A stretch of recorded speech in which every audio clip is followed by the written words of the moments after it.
নমস্কাৰ মৰমৰ ছাত্ৰ ছাত্ৰীসকল, তোমালোকক সকলোকে মোৰ ইউটিউব চেনেলটোলৈ স্বাগতম জনাইছোঁ। আজি মই তোমালোকক পঢ়াব গৈ আছোঁ পাঠ নম্বৰ 1, ভূপৃষ্ঠত সময় গণনা। ভূপৃষ্ঠত আমি কেনেকৈ সময় গণনা কৰোঁ সেই সম্বন্ধে এই পাঠত পঢ়িবলৈ গৈ আছোঁ।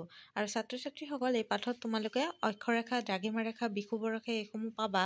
এই ৰেখাসমূহৰ বিষয়ে কিন্তু আমি ক্লাছ 6তে বহুখিনি কথা সকলোৱে শিকি আহিছোঁ, ঠিক আছে। আৰু সেই সম্বন্ধে আজি আমি কেনেকৈ অক্ষৰেখা, দ্ৰাঘিমা ৰেখাৰ সহায়ত আমি ভূপৃষ্ঠত সময় গণনা কৰিব পাৰোঁ সেইটো ইয়াত আজি আমি জানিবলৈ গৈ আছোঁ।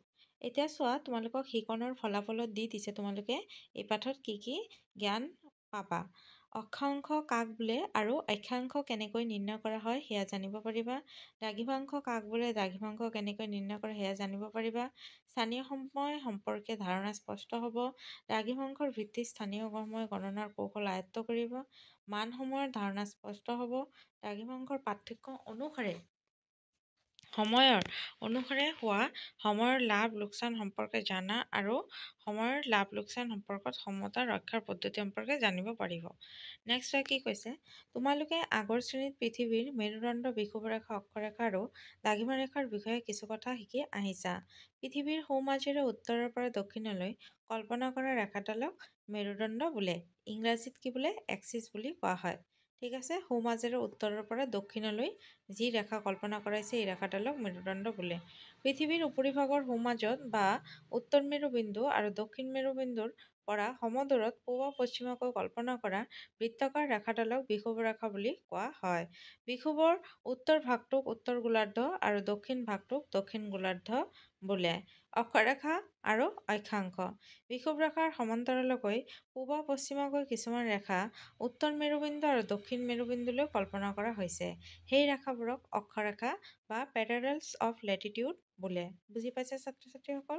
অক্ষৰেখা হৈছে বিষুৱ ৰেখাৰ সমান্তৰালকৈ পূব পশ্চিমাকৈ, কোনফালৰ পৰা? পূব ফালৰ পৰা পশ্চিম, পূব পশ্চিমাকৈ উত্তৰ মেৰুবিন্দু আৰু দক্ষিণ মেৰুবিন্দুলৈ কল্পনা কৰা ৰেখাডাল হৈছে কি? অক্ষৰেখা। অক্ষৰেখাসমূহ উত্তৰ আৰু দক্ষিণ মেৰুলৈ 1 ডিগ্ৰী, 2 ডিগ্ৰী, 3 ডিগ্ৰী, 90 ডিগ্ৰীলৈকে আছে। নেক্সট এইখিনি পঢ়াই দিওঁ চোৱা। অক্ষৰেখাসমূহৰ মান বা জোখক অক্ষাংশ বুলি কোৱা হয়। কি বুলি কোৱা হয়? অক্ষাংশ। এতিয়া প্ৰশ্ন যদি সোধে যে অক্ষাংশ বুলিলে কি বুজা, তেতিয়া তোমালোকে কি ক'বা? অক্ষৰেখাৰ মানসমূহকে অক্ষাংশ বুজোৱা হয়। অক্ষাংশ নিৰ্ণয় কৰিবলৈ কৌণিক দূৰত্বৰ প্ৰয়োজন। কোনো গোলকৰ উপৰিভাগৰ দুখন ঠায়ে গোলাকাৰ কেন্দ্ৰত সৃষ্টি কৰা কোণৰ মানক ঠাই দুখনৰ মাজৰ কৌণিক দূৰত্ব বুলি কোৱা হয়। পৃথিৱীৰ উপৰিভাগৰ কোনো এখন ঠায়ে বিষুৱৰ সৈতে কেন্দ্ৰত সৃষ্টি কৰা কোণৰ মানক ঠাইখনৰ কৌণিক দূৰত্ব বোলা হয়। এই কৌণিক দূৰত্বই হ'ল ঠাইখনৰ অক্ষাংশ। বিষুৱ ৰেখাক ভিত্তি কৰি দুয়ো মেৰুৰ পিনে কৌণিক দূৰত্ব গণনা কৰি অক্ষাংশসমূহ নিৰ্ণয় কৰা হয়, ঠিক আছে। বিষুৱ ৰেখাক অক্ষাংশৰ নিৰ্ণয় আধাৰ হিচাপে ধৰি লোৱা হয়। কৌণিক দূৰত্বৰ জোখৰ ক্ষেত্ৰত ডিগ্ৰী, মিনিট, ছেকেণ্ড ব্যৱহাৰ কৰা হয়। আৰু ইয়াত চোৱা, ডিগ্ৰী কোৱাৰ লগে লগে ব্ৰেকেটত ডিগ্ৰী চিহ্নটো বুজাই দিছে, দেখিছানে ছাত্ৰ ছাত্ৰীসকল? মিনিট কোৱাৰ লগে লগে এটা দাগ, ছেকেণ্ড কোৱাৰ লগে লগে দুটা দাগ। ঠিক তোমালোকে এনেকৈ মনত ৰাখিবা। প্ৰতি 1 ডিগ্ৰী 60 মিনিট, প্ৰতি 1 মিনিট 60 ছেকেণ্ড, ঠিক আছে। বুজি পাইছা? তাৰপিছত কি হৈছে চোৱা, এই বস্তুখিনি মনত ৰাখিবা দেই, তেতিয়াহে আমি সময় গণনা কৰিব পাৰিম। কি কৈছে? আমি বিষুৱ ৰেখাডালক শূন্য অক্ষৰেখা বুলিও কওঁ, কাৰণ ই কেন্দ্ৰবিন্দুত কোনো ধৰণৰ কোণৰ সৃষ্টি কৰা নাই। ঠিক তেনেকৈ 23.5 ডিগ্ৰী উত্তৰ অক্ষৰেখাডালক কৰ্কটক্ৰান্তি আৰু 23.5 ডিগ্ৰী দক্ষিণ অক্ষৰেখাডালক মকৰক্ৰান্তি আৰু 64 ডিগ্ৰী উত্তৰ অক্ষৰেখাডালক সুমেৰুবৃত্ত বুলি কোৱা হয়, ঠিক আছে। বুজি পাইছা? নেক্সট কি কৈছে চোৱা, গুৱাহাটীখন 26 ডিগ্ৰী উত্তৰ 26 ডিগ্ৰী 30 মিনিট উত্তৰ অক্ষাংশত অৱস্থিত। আমাৰ ভাৰতখন 8 ডিগ্ৰী 4 মিনিট, এই ওপৰত যে এডাল দাগ আছে দেখিছানে? সেই দাগটোৰ কাৰণে মই 4 ডিগ্ৰী 8 মিনিট বুলি কৈছোঁ উত্তৰ, আৰু 37 ডিগ্ৰী 6 মিনিট উত্তৰ অক্ষাংশৰ মাজত অৱস্থিত। বুজিছা? ইয়াৰ পৰা কিন্তু সৰু সৰু তোমালোকৰ প্ৰশ্ন হ'ব পাৰে। আৰু এই চিত্ৰটো ধুনীয়াকৈ উত্তৰ মেৰু দক্ষিণ মেৰু কৰি কেনেকৈ 0 ডিগ্ৰী, 10 ডিগ্ৰী, 20 ডিগ্ৰী উত্তৰ অক্ষাংশ দক্ষিণ অক্ষাংশ এনেকৈ ভাগ কৰিছে সেইসমূহ তোমালোকক বুজাই দিব বিচাৰিছে। নেক্সট চোৱা কি কৈছে। নেক্সট কৈছে যে চিত্ৰ 1 কৰ এ হ'ল পৃথিৱীৰ উপৰিভাগৰ এটা স্থান, চি হ'ল বিষুৱ ৰেখাৰ স্থান আৰু বি হ'ল পৃথিৱীৰ কেন্দ্ৰবিন্দু। এইটো চোৱা এ বি চি বুলি তিনিটা নামকৰণ কৰিছে, দেখিছেনে? তো কি কৈছে, এ হ'ল পৃথিৱীৰ উপৰিভাগৰ এটা স্থান, যিকোনো এটা স্থান, আৰু চিটো হ'ল কৈছে কি বিষুৱ ৰেখাৰ স্থান, বা বি হ'ল পৃথিৱীৰ কেন্দ্ৰবিন্দু। নেক্সট চিত্ৰ কৈছে 1খ। এই 1খৰ চিত্ৰটো লগতে দি আছে, চোৱা। কৈছে যে বৃত্তটোক পৃথিৱীৰ হিচাপে ধৰি চিত্ৰিত দেখুওৱা বিষুৱ ৰেখাৰ মাজত বিন্দুটো কেন্দ্ৰ হিচাপে লৈ 0° অক্ষাংশৰ পৰা ক্ৰমে 15° 30° 45° 60° আৰু 75° আৰু 90° লৈ উত্তৰ মেৰু আৰু দক্ষিণ মেৰুলৈ অক্ষাংশ নিৰ্ণয় কৰি অক্ষৰেখাবোৰ দেখুওৱা হ'ল। 0° অক্ষাংশৰ পৰা দুডাল ক্ৰমিক অক্ষৰেখাৰ দূৰত্ব কমি 90° উত্তৰ আৰু দক্ষিণ অক্ষাংশলৈকে বিন্দুত পৰিণত হৈছে।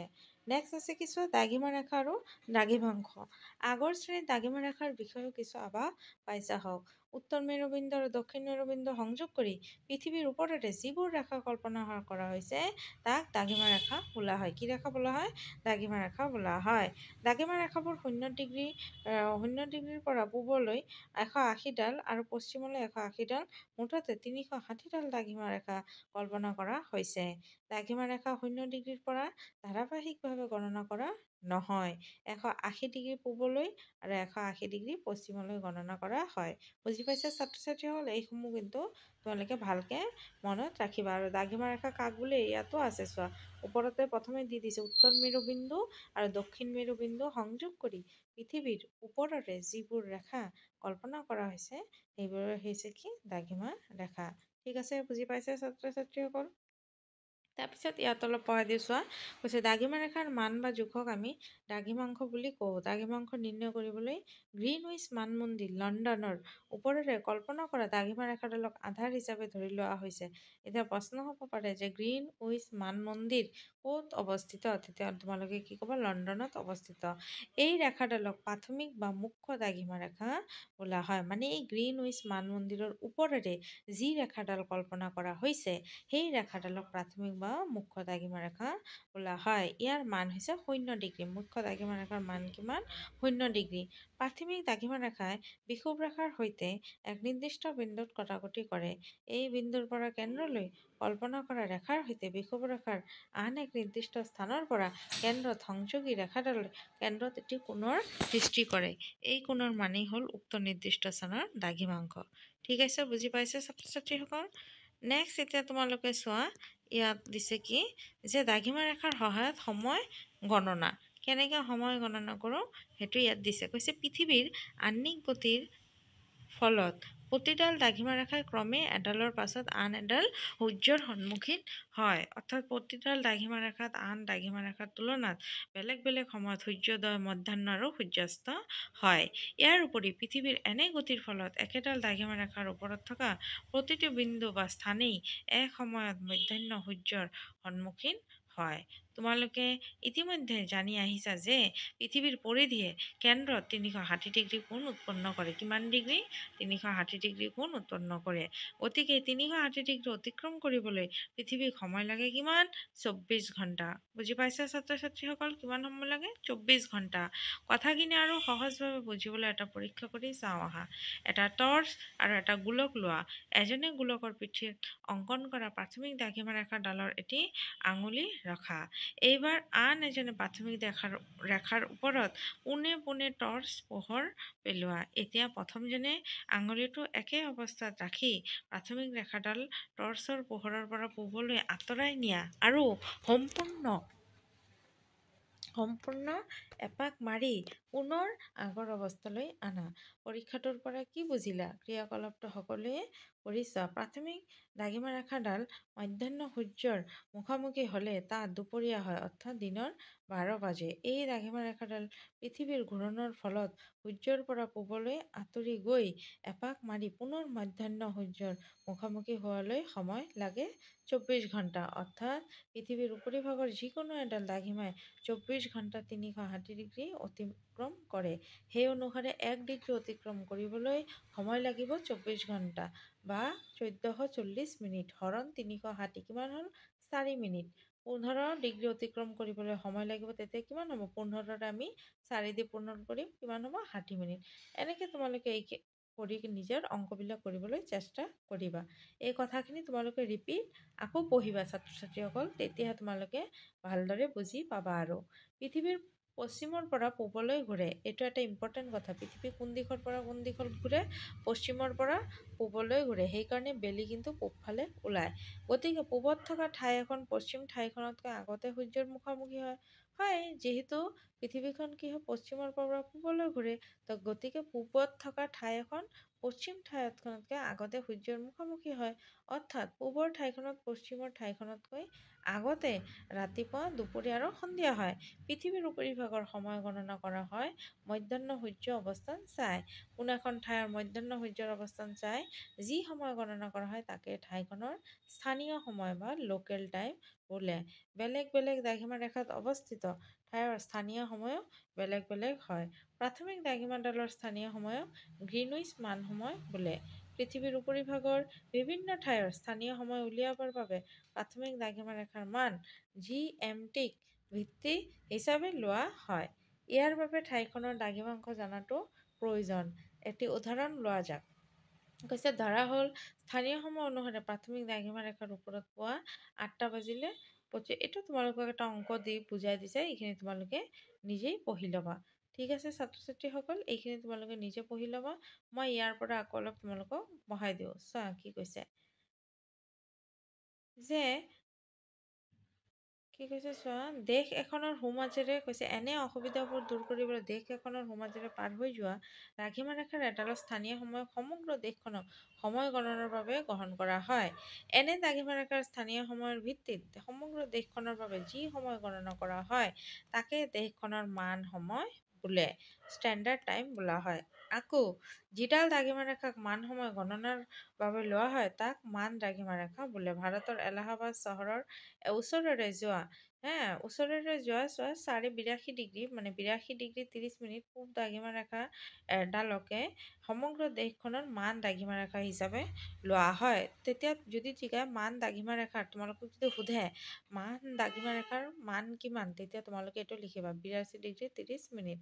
এই দ্ৰাঘিমাৰ স্থানীয় সময়কে ভাৰতীয় মান সময় বুলি গণ্য কৰা হয়।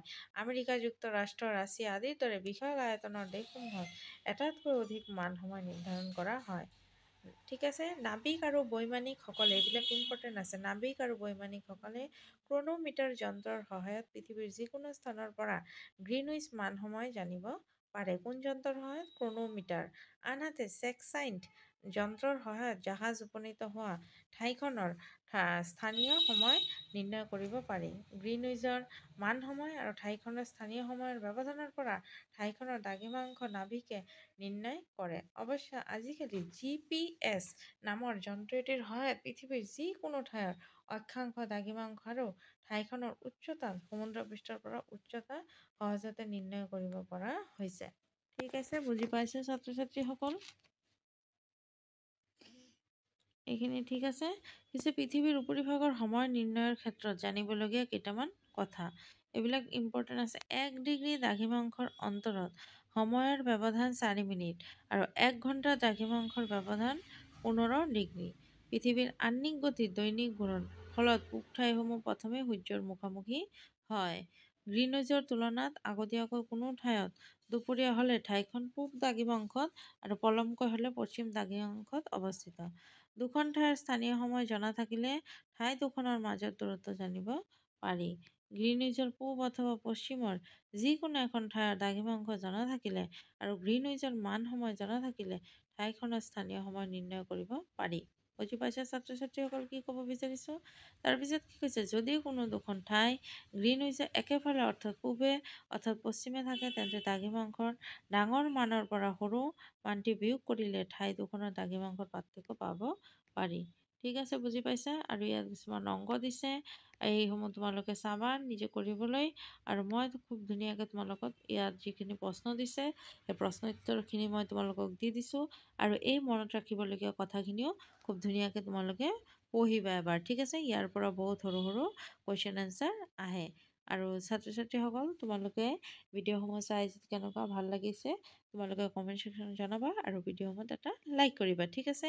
আৰু যিখিনি গুৰুত্বপূৰ্ণ কথা সেইখিনি চব ধুনীয়াকৈ মই আলোচনাও কৰি দিলোঁ। ভালকৈ তোমালোকে নিজেও ভিডিঅ'টো চাই বুজিবলৈ চেষ্টা কৰিবা আৰু প্ৰশ্ন উত্তৰখিনি নিজে লিখি ল'বা। মই লিখি দিম তাৰ পৰা চাই চাই নিজে লিখি ল'বা ঠিক আছে।